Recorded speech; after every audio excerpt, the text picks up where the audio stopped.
in listen-only mode.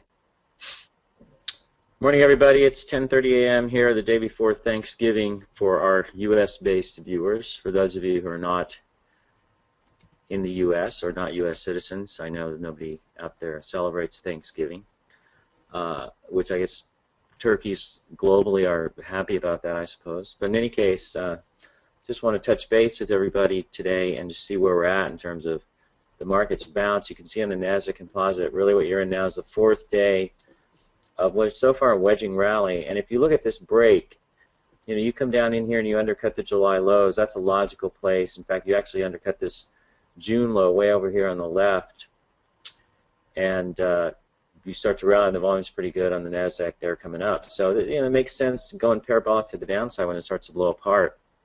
It's just not going to keep going straight down, and I think you're going to get a very nice and sharp reaction rally, and that's what this is. And it did coincide, by the way, with let's look at Apple. With Apple undercutting the low in that base. So, here's a low in the base over here. Let me see if I can squish this down a bit. You see, here's a low in the prior base. So it undercuts that low, and it did so pretty convincingly, which I thought it would, because now this sort of sets up assuming this turns into a head and shoulders, it sets up a declining neckline here roughly, and that's kind of what our descending neckline. That's kind of the weak pattern you want to see. I think the stock is just rallying up. It may give way in here somewhere, and it's possible, I think, to put out a little bit of a probe on the short side. I'll short a couple thousand shares up here along the 20-day moving average and see if it comes in. It did yesterday, and it's just hanging in there. I mean, the other thing to keep an eye on here is that it could just be forming a flag. Now notice it's coming up to the lows of this side. On the right side of the base you have this confluence of lows here, so you're getting some resistance there on the upside, and that would be the first point of reference in terms of trying to come in on it on the short side. And the theory here is that it'll give way if the market gives way, but if the market doesn't give way and we continue to drift higher on the indexes, so if the Nasdaq, say, drifts higher to the 200-day, then I would expect Apple possibly to do the same thing. And so on that basis, you would want to probably cover if it's able to get through the 20-day moving average. But it's possible this could be the extent of the right shoulder on the first rally, and it's going to pull in again, and maybe it has to take some time to set up. But we also note that the bottom on Friday coincided with the stocks like the big stocks like Google hits. God, let me get rid of this thing. Bounces off the 200-day moving average. That was our downside target, so that's been hit. Now it's rallying up in here. You notice it runs into this little flag area, this bear flag, just under the 680 level. It runs into resistance and around the 20-day moving average. So now you're seeing the stock kind of back up, but it's not clear to me that's necessarily going to break down, but I would keep an eye out for that. If you shorted it coming out into this rally yesterday, 3 days up, some of you might remember from the book How to Make Money Selling Stocks Short, the 3-day rule. When you get reaction rallies, a lot of times on the third day you can look at maybe probing a little bit on the short side. It's not all cut and dry, and you got to keep your stops in place, but for the most part that seems like a typical rally, and you could put out a little probe on the short side and then see where it goes. Now it may just go sideways for a period of time and then try to go higher. Meanwhile, the 50-day moving average of the blue line up here is rolling over and trying to, and they may meet up. That's a possibility too. So you kind of have to look at it in terms of all the various possibilities with respect to the position of the stock, the position of the indexes, and the potential for further sort of drifting rally. But these stocks have all gotten kicked around pretty good, and you look at Apple.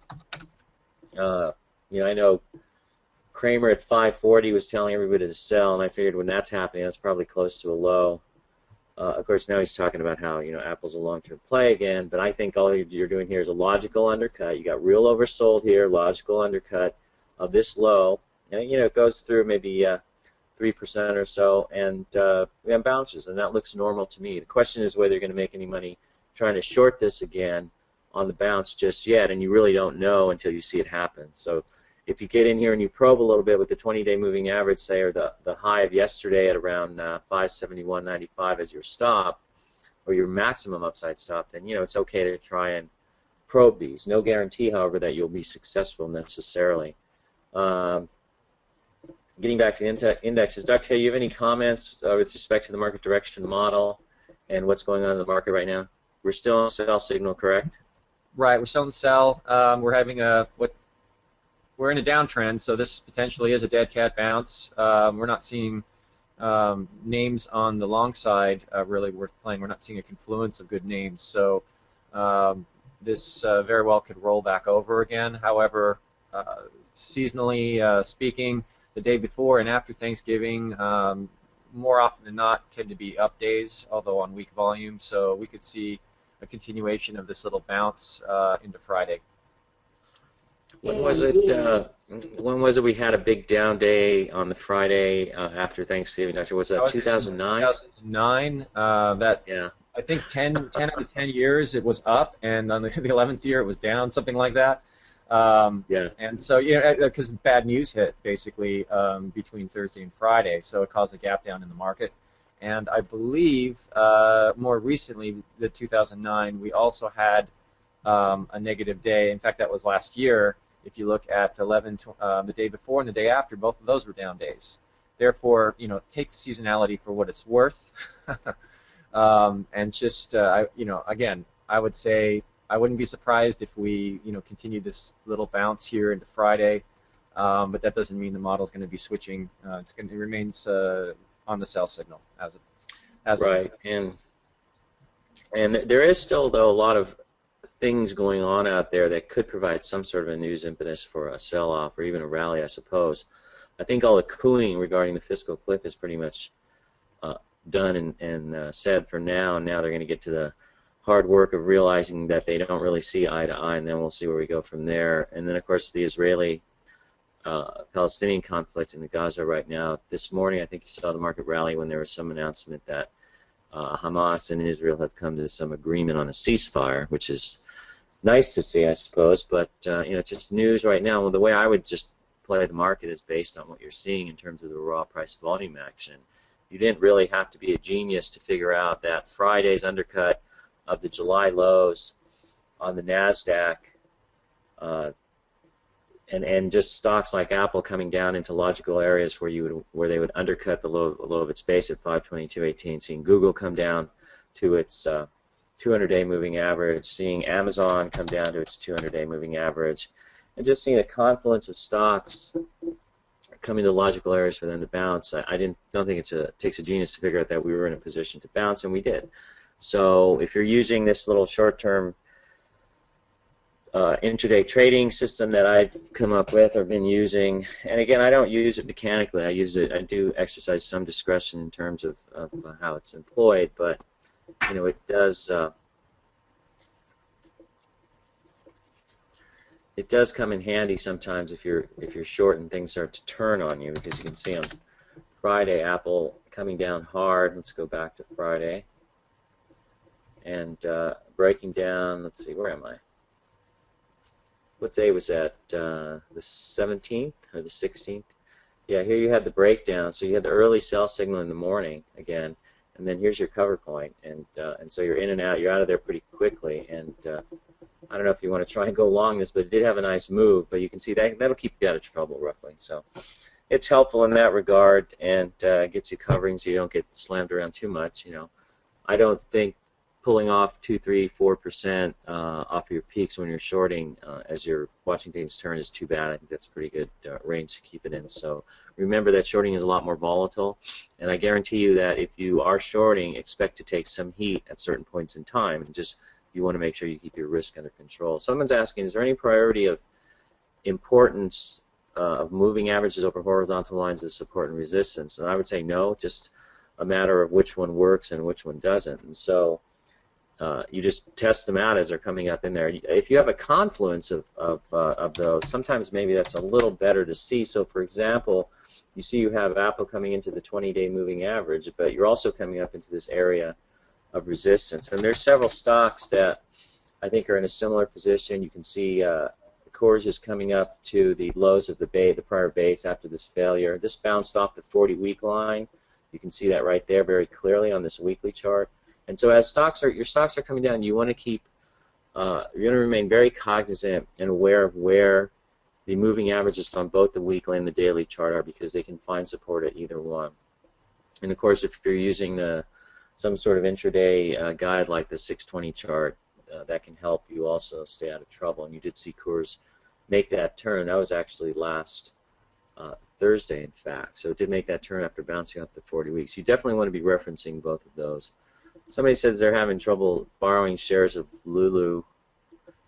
I actually short that one off. This is another one. You get a nice wedging rally into the weak volume rally into the 50-day. Just shorted up there, hit it this morning again, and boom, it breaks down. But somebody said they couldn't borrow shares, and that's the case wherever you're going. So, for example, I was trying to borrow shares of Mellanox the other day, getting up into here, and it still looks like the 50-day is going to catch up to it. And you got this big, ugly, I don't know what you call it, thing. It looks like a Head and Shoulders or some sort of breakdown pattern, but there's no guarantee at any broker that you're going to be able to borrow shares of anything at any time. So even through J.P. Morgan, we couldn't borrow shares, and sometimes there are stocks like LinkedIn or even Michael Kors that you cannot borrow shares in. And other brokers I use, there's no guarantee that you will in fact be able to borrow shares. So one of the ways to get around this is to have 2 or 3 accounts at different brokers, and you're always assured of being able to borrow something somewhere. So,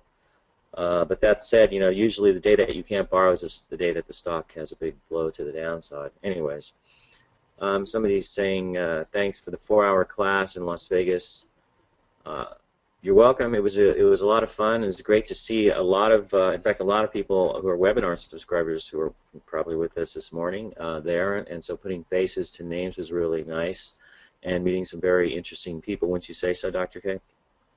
It's always enjoyable to go and make these presentations because I think we really feel the warmth and the energy from the audience, and I love to impart these ideas of ours and see the light bulbs go off on people, and when they really get it, or hearing the nice success stories that they've had within their own trading accounts, or maybe they're learning their evolution as traders, and I'm glad we're here to provide that.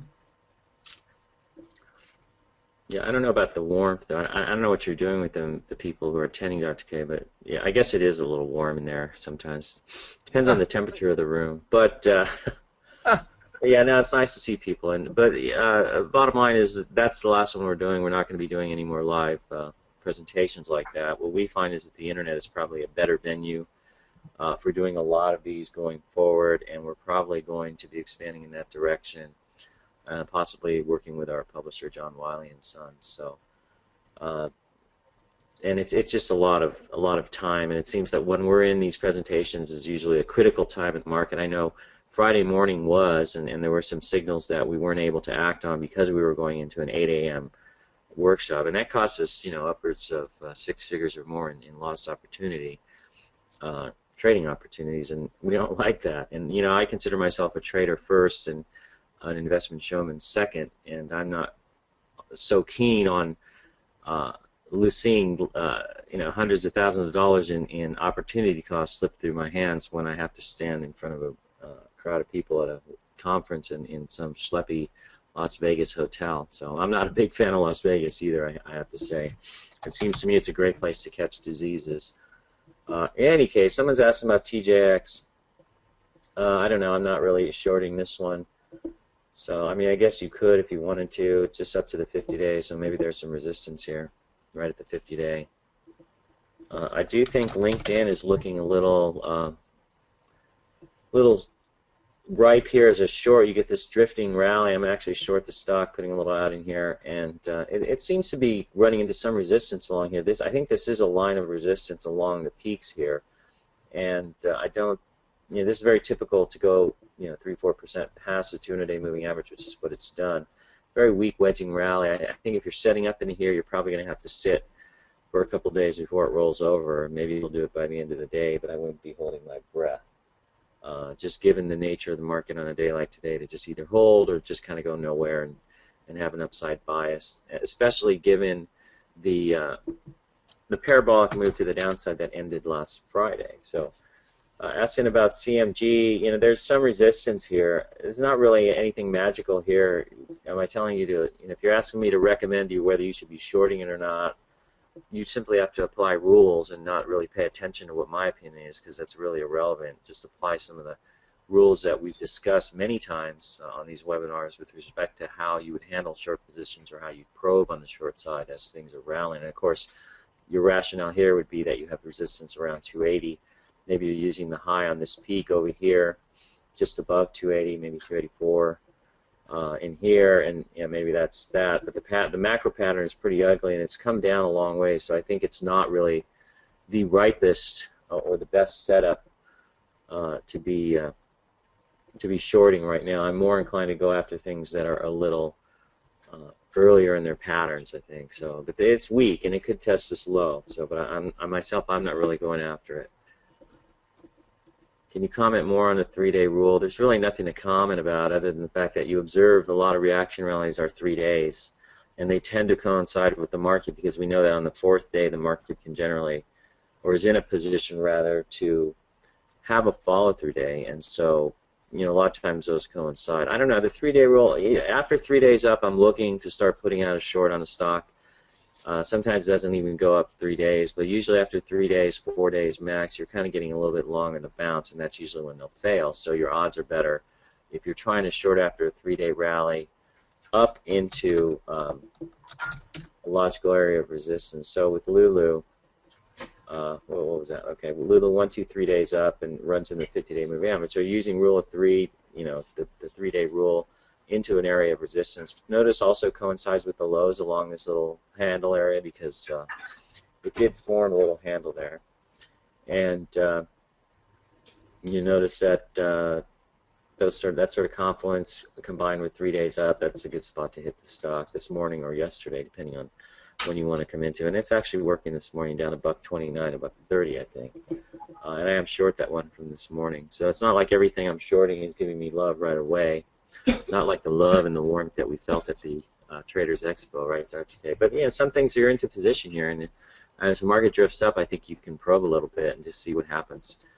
You don't have to go hog wild, I think, or at least don't carry anything heavy overnight. Somebody's asking about Wynn as a short. It hasn't really hit my radar screen, and it's not really in a shortable position. You had a gap down on earnings, but if you look at the pattern, let's just look at this macro, the weekly chart here. It's kind of way down in its pattern, so I don't really know if I'm interested in shorting that right now. REGN, this is an interesting question. After the pocket pivot on Friday, do you still see any upside on REGN? I didn't see much upside after the pocket pivot initially on Friday, but it just kept on going, and it's still going. So, I don't have a crystal ball, so I couldn't tell you anything in that regard. Does it have more upside? I would say any common sense would tell you that you're fairly extended at the upside, and if you're going to come in here and buy this thing, that's a lot of risk. So, if you bought the pocket pivot, I don't know, you're looking to give horse in the mouth here, but I don't know if I see any upside. I'll let you know when I get a new crystal ball. But it's definitely not a short opportunity. I wouldn't be shorting something like that. REGN, someone points out REGN has gone 3 weeks down, 2 weeks up to a new high in a V-shaped SUFB bounce, yet signaled a big volume pocket in the middle of this action. Your assessment of REGN's recent action? Well, what is it, like I just said, what is there to assess? You have the pocket pivot and it's going straight up to new highs. And yeah, you could say 3 weeks down and then 2 to new highs. The only thing is you don't really have heavy-duty selling. So I don't necessarily know if that's a top. You would have to see it start to fail first, but I'm not going to short into that. You going to short into that, Dr. K? That's heading straight up. So that's, it's the reverse of trying to catch a falling knife. So it's not a good idea. Yeah, that's how I look at it. Okay, now here we have a question about, this kind of strikes me as a question seeking absolutes in terms of basic rules that are absolute and worth the same every time, and I don't think that's ever the case really with anything. But Dr. K, here's a question for you. You ready? In a healthy market, do you buy an entire position and exit the position all at once, or do you use more of a scale-in, scale-out methodology to manage your positions? In a strong market, I traditionally will go in with a full position initially, 25%, and then as new names emerge, I will cut those weakest positions by half, so that 25% becomes 12.5% of my portfolio. I might cut more if I need to make more room for new stocks that are coming out. So that 25% is going to be anywhere between 0 to 12.5% typically. Now that's in a strong market. We really haven't had that kind of good environment, a sustainable trend sadly, since well, since the later part of 2006, where we had a nice 3-month run. And since 2009, as we all know, we've had junk off the bottom. A lot of these rallies are very suspect, and sometimes there's only a handful, very scant handful of names that are actually moving higher. So we haven't really had that traditional type of strong environment in a number of years. So I look forward to going back to this old position sizing technique. I used it in the 90s, and it worked really well, naturally, and it worked really well in 2006 during that 3-month period. But that's my style. I don't think there's anything wrong with scale. Well, in this environment, really, in the last 6 years, I think it's my style has been to go in more slowly with typically 12, maybe 10 or 12.5%, and then scale up as new buy points emerge within that stock. And this environment, we're not really getting much of a trend, so it's rare that I'm going to end up buying a stock 4 or 5 times on the way up. Yeah, particularly in this environment. Most cases you get 20, maybe 30% on the upside, and that's it. And you're operating on less of a trending basis, I think. Someone asks, if you can't borrow shares in a stock, do you buy put options? I don't trade options myself. I guess you could. That's one way to do it, and I know some people do that, and they do it rather successfully. But I just go with straight shorts on stocks. A lot of comments from people about the workshop on Friday at the Traders Expo. So again, thank you for all that. It's great to hear that, and great to know that's useful. We did try a new format, and it's basically just doing straight simulations to the point where you probably got sick of looking at charts. But I'm glad that people did find that helpful. So I've never seen anybody conduct a workshop in that manner, and we felt though that would probably work out well, and I guess it did. So glad to hear it. Thank you for the feedback on that. CF, I think you have to wait till it gets to the 50-day moving average. You could consider this a breakdown, but it's right on top of this area, coming up into the 10-week here. So if you try and short it, you could. It's a stuff stock, though. I think technology stocks and some consumer stocks like retailers are better, but this might work. It tends to be a very erratic stock, though. But you'd have to see it really break down, and the idea, I suppose, would be that it's going to blast down through the 200-day moving average. But I'm not shorting it myself. It is a wedging rally, so of course, if you want to use the 50-day as your stop or 5% stop, which would take you up to about 216, you could potentially short it here, I suppose. But it's not one that's on my watch list. And don't take that as a reason not to short it, because some of the ones that I never short sometimes blow up the most spectacularly. So on that basis, remember, we make, and I think we've made this plain in the workshop, that nothing is perfect in the market, and we make a lot of mistakes too.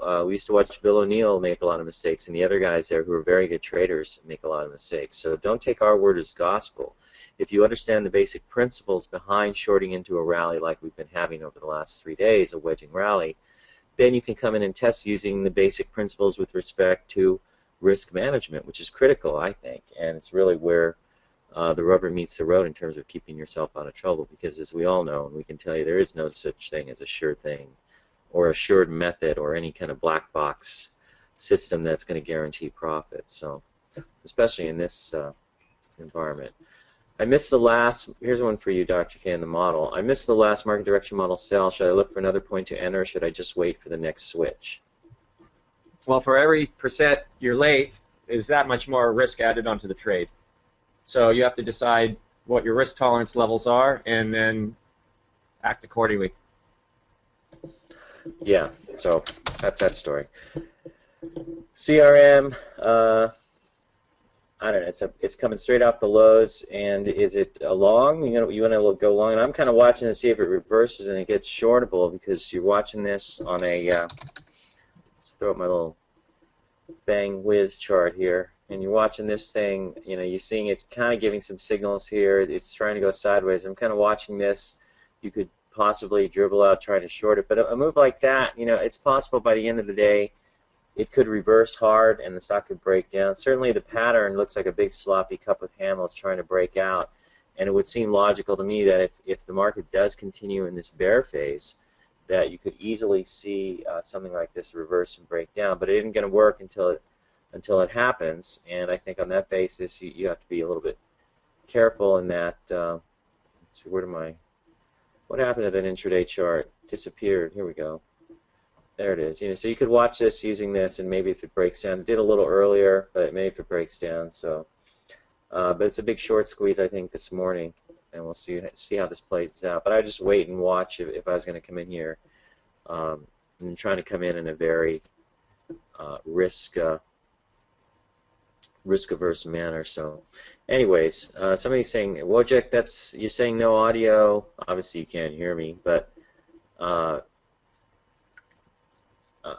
I think that's probably on your end, because as far as I can tell, everybody else is hearing us just fine. Somebody's saying that they're sorry to hear that we're not going to be attending the Traders Expo, but that doesn't mean we won't be hosting any workshops in the future. We're really thinking of focusing on doing something. We may conduct our own day-long workshop and maybe invite some other traders that we know and that we think are good to present as well. So we're looking at different options, but the basic view is I hate going to Vegas.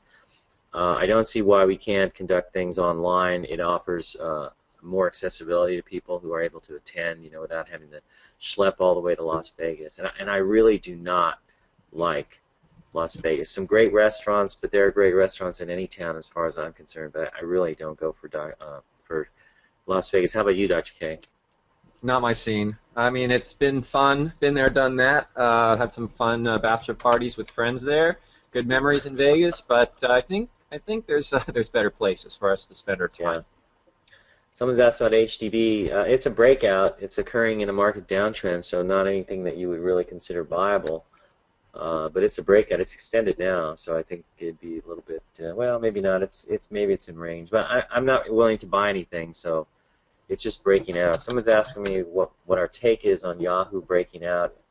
I don't know. Yahoo's a doggy stock, and I'm not really interested in it. It's not really breaking out either, because it's in this range. It's reaching a peak where it might be resistance, and it's in this ugly pattern. So it's not really anything that we're looking at on the long side. So that's my take on Yahoo breaking higher.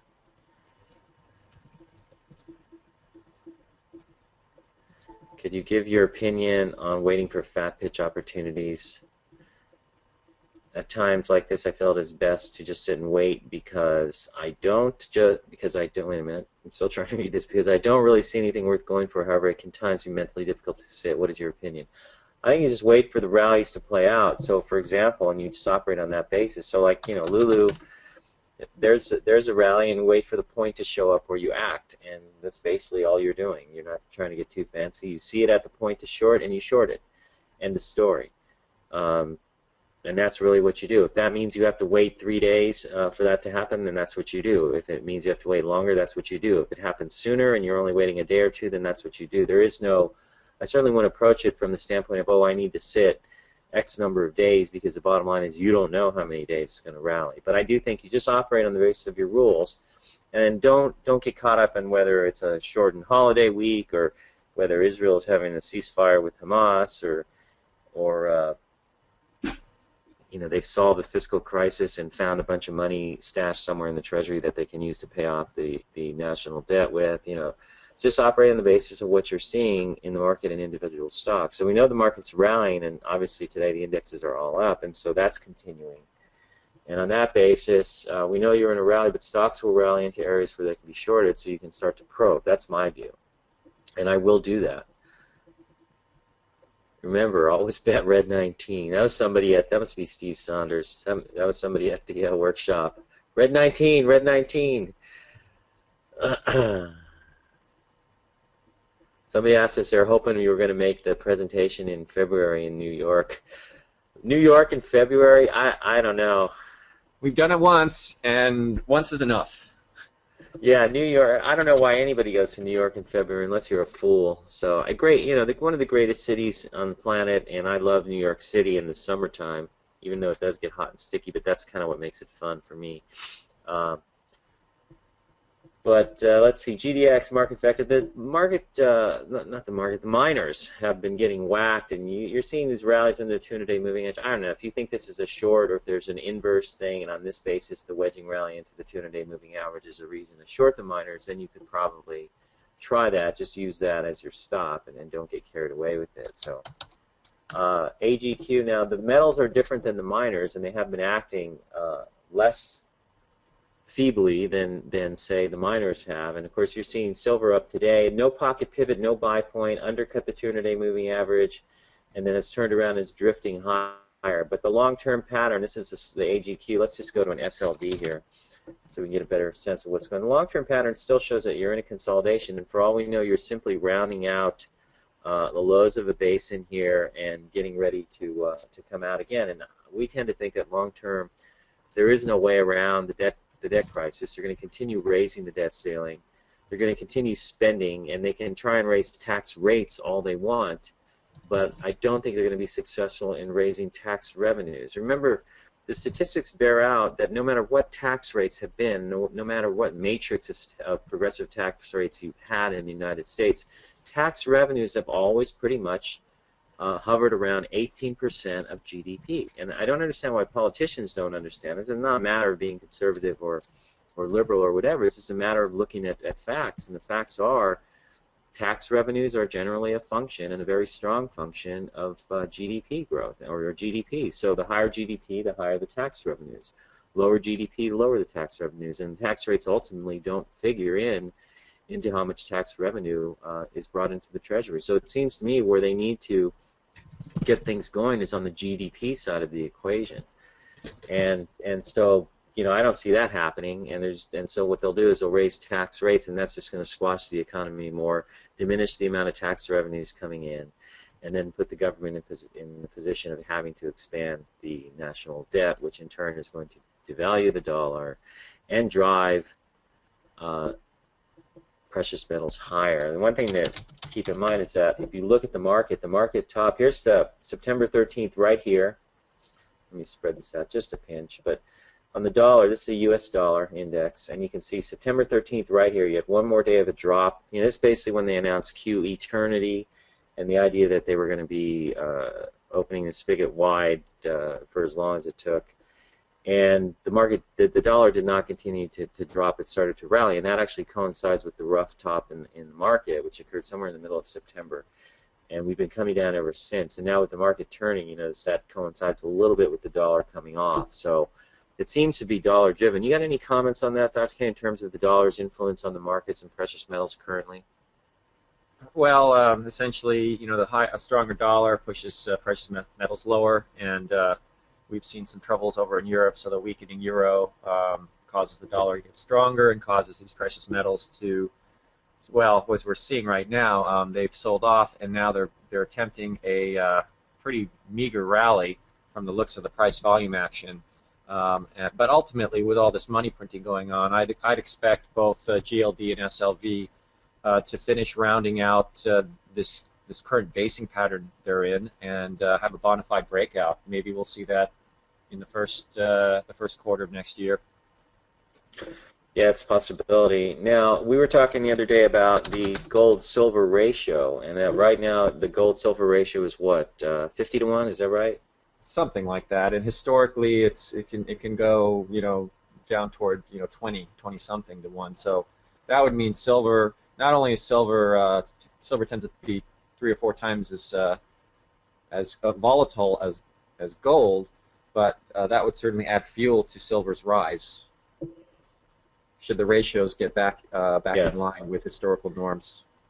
Right, and I think if you start to see a break in the dollar, I think I'd rather be playing that via silver, based on that fact, on the ratio possibly catching up. The other thing to consider is that if we do get into a situation going forward where you do see a sharp devaluation in the dollar, and this leads to panic among the masses, I think where they're going to go to first is going to be silver, which is referred to as the poor man's gold. And so I think you do get some leverage there in terms of demand spiking for silver, which is more accessible and more likely to be used as money in a short-term crisis. So I remember, like we were talking about it in Las Vegas with a couple of people who were my age at dinner, I remember in the 70s in Southern California when we had the gas crisis, and of course people were afraid that runaway inflation was going to devalue the dollar like mad, that you had gas stations would only accept silver coins in payment. So, that's our take right now, but we're waiting around for some kind of buy point. Do you think today would be a good day to add to an MDM ETF short the Nasdaq? Or do you think it is better to wait for evidence that the Nasdaq and S&P are turning to add to a position? What's your take on that, Dr. K? Let me say that again. You were blanking out there. Whoops, wait a minute. Do you think someone should add to an MDM position on the short side here, or should they wait for some evidence that the Nasdaq and the S&P indexes are rolling over in a more concerted fashion? Right. Well, it's kind of like the earlier question. If every percentage you're late for on the signal, it's that much more risk added to the trade. And if you're pyramiding a position, that's fine, but then you're still late. You could go in with a smaller position that's in tune with your risk tolerance levels, because you are late on the signal right now. And then, should the market continue lower, you could continue to add to that position in pyramiding style. So, in other words, for every X%, the respective ETF in question moves up, you can add a certain number of shares, and that keeps your average cost hopefully below where that ETF is trading. Yeah, so the way you might look at it here is you're pulling down into some area that's low here on this, I don't know, maybe the 20-day, I don't know, maybe it stops here. But if you are going to add, I would definitely be keeping something in mind as far as a stop, and I wouldn't just be getting carried away and adding ad hoc necessarily. And remember, we can't tell you for sure if that rally's going to end today. It could continue going for another couple of days. So if you do add and you think this is a good spot to add, then you should definitely keep some risk parameters in mind, and that means a stop. Does your follow-through day approach coincide with O'Neill's approach? We haven't modified it. A follow-through day is a follow-through day. Would you say HLF has too much volume in this bounce to short? I don't know. It's light volume. I just watch and see what it looks like when it gets up to the 50-day. And you basically came off of support here along this low, so you bounced, and that occurred. Whoa! Imagine that on Friday. So logical point to bounce. It it just barely undercut the low. It looks like 44.79 here, 44.74 here. So you just barely undercut it. Now you're rallying back up. So I'd watch and see what it looks like up here, but I don't really see it trading heavy-duty volume. Do you, Dr. K? I don't. Let's see. What's the volume rate this morning? It's pretty light. 9%. So I don't think you're trading. It's not trading. Pre-holiday volume. I don't think we're going to see a lot of volume in too many names. Yeah. Some people are asking if we're going to do any workshops. I think we answered that question. These are probably just late questions here, but our intention is to do some on the web and just focus on that. So I know that John Wiley and Sons, they were there in the morning at 8 a.m. With video cameras, and they were taping the 1-hour free presentation we did on Pocket Pivots, Bible Gap-Ups, and the 7-week rule. And that's going to be made available on CD or DVD, I guess, something like that, for costs, for some costs, and I guess we get royalties. Although I can tell you from having written several books in my lifetime, including some cartoon collections in my 20s, and the book I wrote for O'Neill, which sold really well, the book on shorting, and then the book we did. You're not going to get rich publishing financial books, right, Dr. K? I mean, the royalties pay for a little bit of jet fuel, but that's about it. Not enough. Not even enough for one trip. Poly 1. Poly 1 concerning buying in strong industry number 5 volume, then sell, blah, blah, blah, volume, blah, blah, blah, blah, blah, blah. I wouldn't buy this because it's extended. There's no other buy point. So other than that, you don't need to worry about it. This was a buyable gap up, I suppose. Cheaper stock. Great theme, though. I think it's got a nice theme in terms of making plastics that are used for iPads and other cool things. So there was your buyable gap up. There are no other buy points in the pattern, so I would not be stepping into this unless there was another buy point. And if you buy it here, you're buying it extended. So I think it'd be foolish. Facebook, I don't know about Facebook. You had some big pocket pivots. You still have a lot of shares coming unlocked, and I think that puts a lid on the whole thing, and so I'm not really willing to step out too much and try to go long this thing. So, I mean, there was sort of a bottom fishing pocket pivot coming after this downside move, but I'm not really so sure I want to buy this stock. If you think it's bottoming, this is a weekly chart.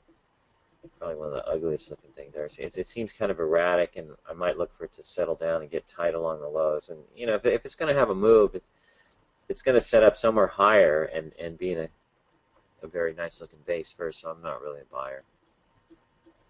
Please comment on sectors that might do well in the next few weeks. I myself, I don't really try to decide what sectors might do well. I look and see what sectors are doing well. So it's more less a matter of trying to predict what sectors might benefit and simply watch which sectors are benefiting the most from a turn in the market and then going in that direction. So the market tells you what to do. I don't decide ahead of time. Oh, I think like Johnny Carson doing the Swami thing, putting an envelope to his forehead. Well, I think that housing stocks will do well, or I think I don't know, food stamp stocks are going to do well. I don't know. We don't really go that direction. What we use a group analysis for is generally to reinforce what we may already own. So if we see stocks, 3 or 4 stocks in one group doing well, then we know that's a strong group. So we don't need to decide ahead of time. You got any comments on that, Dr. K? Yeah, I mean, it's basically we're just looking to where the money's flowing, and we're not trying to make predictions. If we see enough names evident in a particular group that are doing well, obviously that adds fuel to scooping up more and more of those names. And of course, we've seen lots of periods where certain groups were key in terms of making all the difference in terms of performance in one's portfolio. So, when we start to see that evidence, then we start to move in more aggressively. Yeah. And someone asked, do we ever use, when the markets are in good shape, do you ever use profit and loss peak to trough drawdown levels to ever completely move to cash? So what you're saying is, do we ever handle our positions on the basis of our P&L? No. I think that's foolish. I think you just follow your rules. I mean, if you want to lock in profits, that's one thing, but I don't think that anything is to be gained by just using a percentage drawdown in your own portfolio. I mean, you could set a maximum drawdown and decide that you're going to lighten up if you draw down more than a certain amount, and I think that makes sense in terms of keeping yourself from getting too top heavy, and that is when you're adding stock on the way up, if you get a sharp pullback, you want to peel that off, any stock you added up high, and you want to bring your cost basis down. So other than that, no. How can you tell a move to the upside is a short squeeze versus real buying? Usually there's a heavy short interest, so I don't see any real-time short interest in the stock, but that's what I'm surmising in something like Salesforce.com, that it's had big short interest, and people have wanted to short it, and they hate the stock, and they hate the CEO, and he's a scumbag, and blah blah blah, and all that's nice, but everybody leaning the wrong way on this, and it gets going to the upside. That's what it looks like to me. I don't know for sure, and it really doesn't matter because you just watch what the stock is doing. CVI looks good chart-wise. It's extended, so I don't think I'm a buyer here. Good fundamentals, but I'm not a buyer in this. Kind of a V-shaped, just a cup with no handle. Going higher, but it's extended. So if you want to buy it, I guess you could, but you'd have to wait for a little pullback. Thoughts on re-entering Baidu on the short side? Not really. I think it's probably a little bit extended to the downside. I'm more interested either if I'm still short it, I think you're using the 10-day moving average. It's now at 96.89 as your maximum upside trailing stop, and I could see a rally continuing up to 100. But it's pretty simple. If you want to re-enter here, if you think it's breaking out to the downside, I don't think it is because I don't think this is long enough. A little bit obvious here. I'd be looking for some kind of a rally to short into, and if you don't get that opportunity, then I think there are other stocks to go after. Ruger, RGR is not a stock I'm really interested in either. It's very erratic and it seems news oriented. So in a sort of a really ugly looking base, this is the weekly pattern. It's just very choppy and doesn't really thrill me. So you like RGR, Dr. K? Yeah, what you said. Too choppy, and it doesn't look like it's really going to go anywhere. PRXL. I'm not a buyer. I'm not even. I'm not going to short it either because it's not really breaking out. It is pulling in though. It looks kind of weak.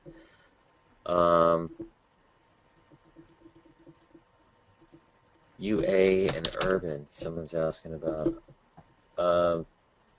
Getting, it's probably starting to break down. So it might be Head and Shoulders, but this looks to me like it's rallying. I don't really know where I'd come after it.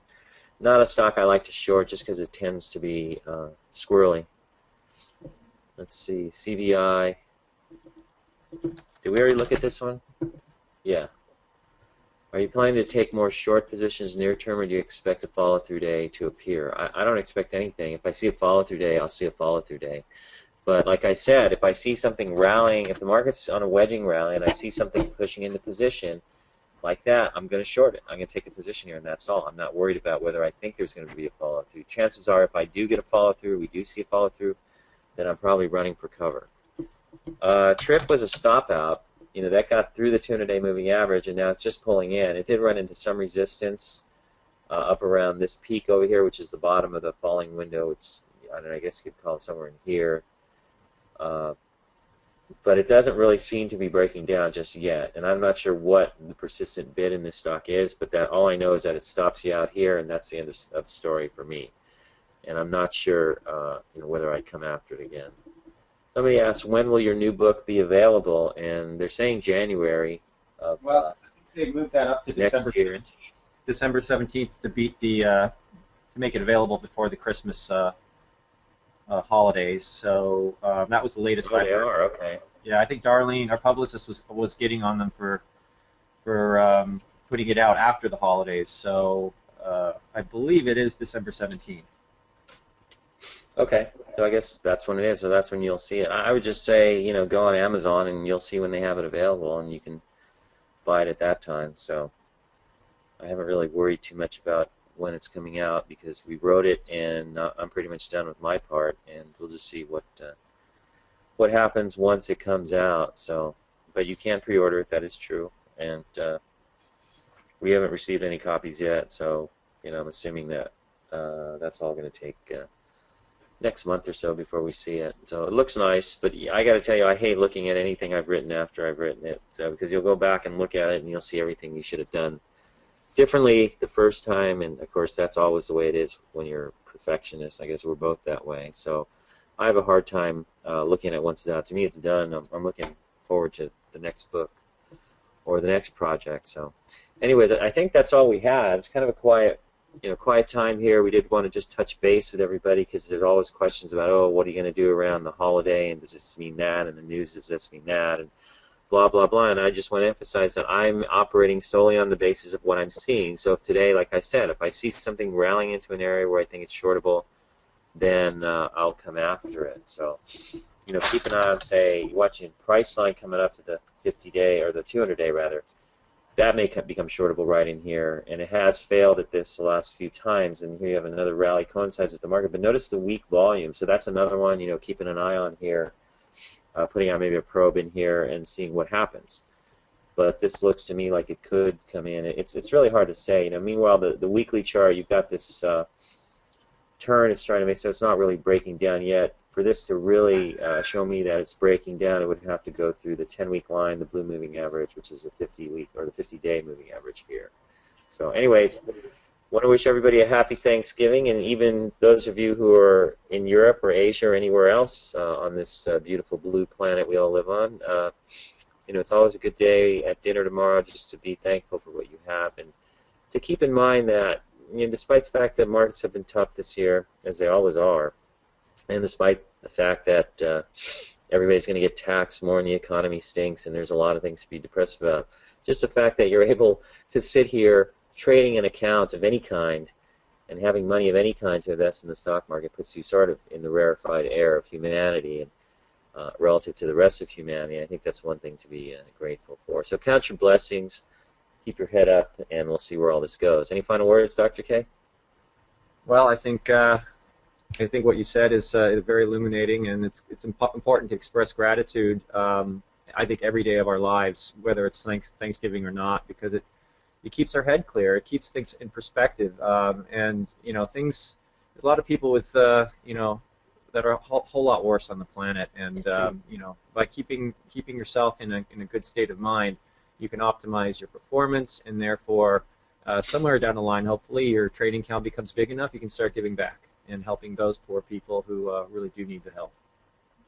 Yes, and as one webinar attendee just IM'd, so true indeed. Thanks for that, Wojciech, and we'll depart on that note and wish you guys good luck, a great holiday, and we'll catch you next week. All right, take care. Take care, everyone.